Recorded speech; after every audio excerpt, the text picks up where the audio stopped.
voldoen die gemeente waar jy lidmaat is aan die Poppiewet? Ons sal in die GTA se skryfakkuraat jou kursus jou touwys maak hoe om die persoonlike inligting van 'n gemeente reg te hanteer. Maar die kursus gaan oor baie meer as die nakoming van wette en ook kerkordeartikels.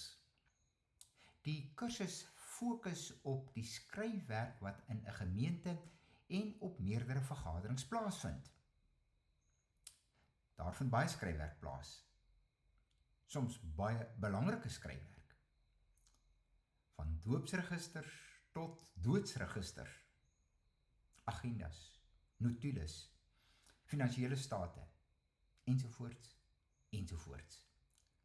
Van minder belangrike besluite tot besluite wat vir baie eeue 'n invloed op die kerk kan hê.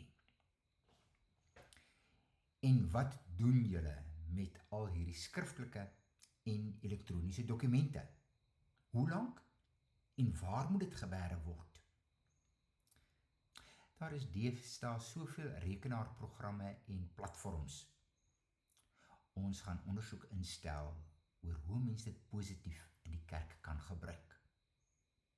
Ons wil kursusgangers ook motiveer en wys hoe om 'n gereelde gemeentetydskrifie gratis daar te stel.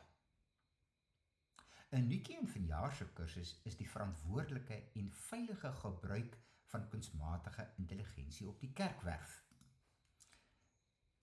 Vir gelowiges is dit baie belangrik om reg te skryf, want ons aanbid 'n God vir wie die waarheid baie belangrik is.